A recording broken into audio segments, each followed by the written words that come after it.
So I just wanted to make a quick video about what I'm about. So basically, I just want to express this, all right? I just want to express this. What I aim for. This is what I aim for. This is for myself, but I want to give it to you, all right? I want to give it to the whole world, because that's the whole purpose of why I even started all of this, all right? We want as low inflammation as possible. We want to find, all right, so here it is. As low inflammation as possible, retaining our health, whatever our goals are. You know, for me, it's, getting bigger with calisthenics, but it's not just getting bigger, getting stronger with calisthenics, also control, having control over my body, because this teaches control in every other area in life. So you see, I move from the core and outwards. So it's always like that. It's always my philosophy. Now, look, it's low inflammation. So we gotta implement all of these extreme counterbalances. We eat a lot in one sitting. So we want low inflammation, and yet we want high intensive activity, because we don't have time to train all day. We're not farmers here. So we need high intensity and high volume, because it's calisthenics, so we need high volume. We can't do like 6 reps. That's not enough. We got to do 20, 30, 40 reps, all right? Because if you want to grow muscles, that is exactly what you have to do. But not just muscles, strength. That is actually more important. It is more important. And we also want to always be lean, perhaps not too lean. It's always retaining health, of course. So not too lean, because that is also unhealthy. But never too fat either. Never fat. Never fat. We shouldn't ever be fat. There is absolutely no reason to be fat. I've just ate, by the way, so that's I can barely speak right now, but because my stomach is, huge now. It's huge. When you eat a lot, you eat a lot in one sitting. You eat a lot in one sitting. Intensity is high when you eat. The same way your training intensity is high, but not always the same intensity, of course. The same with your food. It won't always be the same intensity each and every day, but you fast yourself down and then you eat. You see, counterbalance. Most of the hours is nothing, and then we get something, some energy. Because, all right, so I just answered this Quora question about what's most important for health.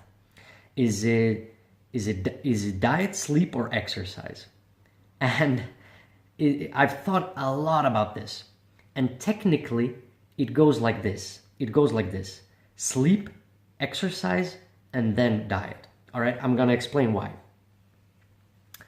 This is why it's sleep first, because sleep is the one thing you can't survive without for as long.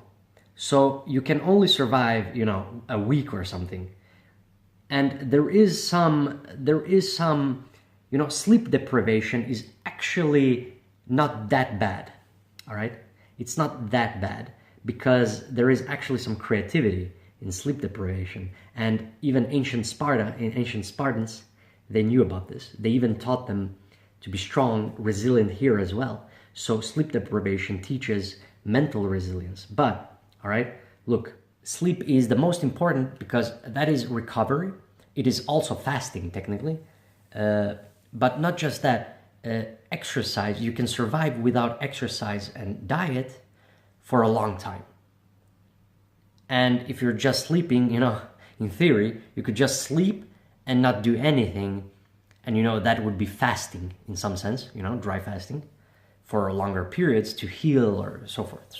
So that is possible. That is very possible. Now, it's, of course, the leaner you are, the harder it is to dry fast. Dry fasting is the best thing. It saved my life, all right? It saved my, old shoulder injury. So dry fasting for me is my number one friend, because I even get relaxed, you know. It's even a way for me to get relaxed.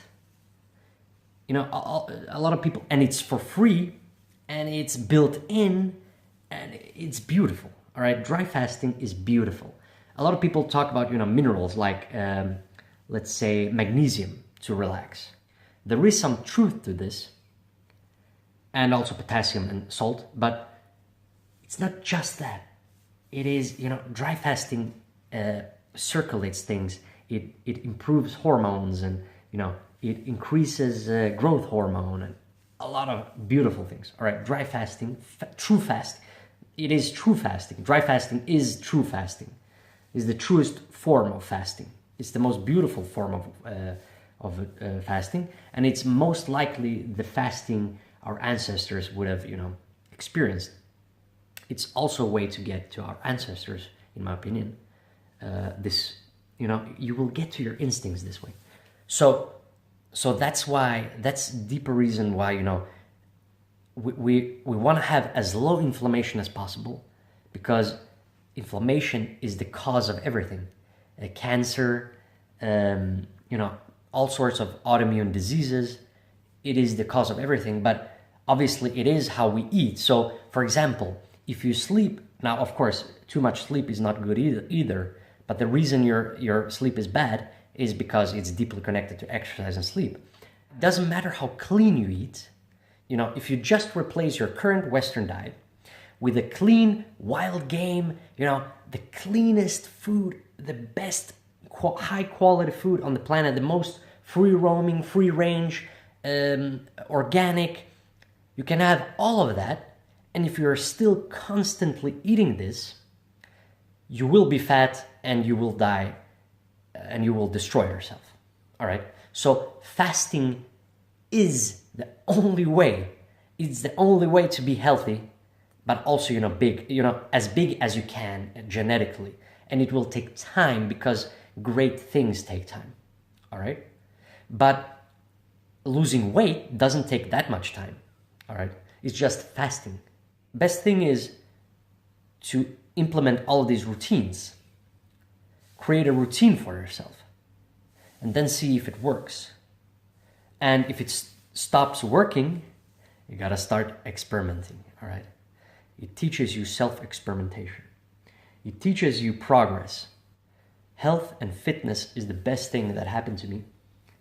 It is the reason why I exist right now. All right. It's the very reason. And, you know, my deeper desires and so forth. But you gotta, you know, when you start implementing all of these things, your life will be much more, you know, simpler. It will unclog you. It will, you know, your vision, your dreams will be much clearer. You will understand your exact path. All right. That's why this health and fitness thing is bigger than just, oh yeah, it's health and fitness. No, it's deeper than that. It is the meaning of life itself. All right. Now, some people might say, well, a businessman would have said business is the meaning of life. An athlete in, you know, a marathoner, he would say marathon is the meaning of life. No, they're wrong. And I will tell you precisely why they're wrong, and that why I will always be right, as long as humans exist, at least within this space-time, all right? So, yes, of course, things will change, you know, the universe changes. But right now, this moment, this is the meaning of life, because without your health, everything else falters. Your health is affected, well, actually, your subjective experience is affected by your health. Your body, mind, inflammation in the body. So that's why it's the most important thing. And that's why fasting is the most important tool, you know, method. You can call it whatever you want to. It's the most important thing you have to implement into your life if you want to be healthy, and also if you want to live long. If you look at, like my answer on Quora, if you look at all the, you know, centenarians, all people who've been 100 years old and older. But even approaching 100, they're all thin. And I'm not saying you should be thin when you're young. You want to have muscles and so forth, and definition, at least muscle definition. You can be like Bruce Lee, a Bruce Lee physique. That's fine. That's actually better in the long term. You will live longer. There is no. I've never seen a big, huge, not even a bodybuilder. Well, obviously bodybuilders take drugs, but they get so big. But even if they didn't take drugs, let's say they didn't take drugs and remove that inflammation thing. It's not even about the inflammation there, because the heart cannot grow, which is a muscle, and so it can't sustain itself for that long. It's not physically viable.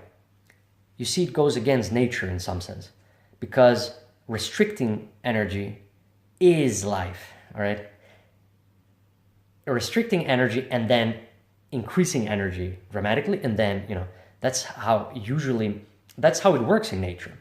It's not like today, like you can go to the store and just buy food, energy all day long. That's not how nature works. We didn't evolve like that. That is for certain. You can discuss, we evolved to eat veganism or plant-based this or carnivorous that. You can debate that if you want to. But there is one universal thing. Well, energy is universal. So that's why I say that diet is universal. We need energy. We are energy and so forth. But we need energy in a certain way, certain instant. But fasting is an even greater universal, because, they're only small, only like banana flies don't get some benefit, I think, from fasting, from the autophagy effect. But they also live very short lives. So, for longevity, it always shows like this. It always shows like this. There was a Nobel Prize for this in 2016. It wasn't won but for nothing, all right? So, fasting is the most important thing, and that's why, sleep is the number one thing, of course. And then, exercise, because you need exercise, you need physical activity to hunt for food, or, you need physical activity to get somewhere. You need movement. And then, today, of course, you can order things, but that's why, you lack physical activity, but usually these people also like sleep. So you see, all of these things are connected. Of course, there is no true, sleep is the most important, and then exercise and diet. They're all important for life to exist, But because you can't remove one of the factors in the equation. But all of them are important, and they're all affecting each other. But of course, you need all of them. But sleep, I put sleep first because of that, initial argument that, you can go without food for very long, you can go without physical activity for very long, but you can't go without sleep for very long. You need sleep. So, that's that. I will see you tomorrow.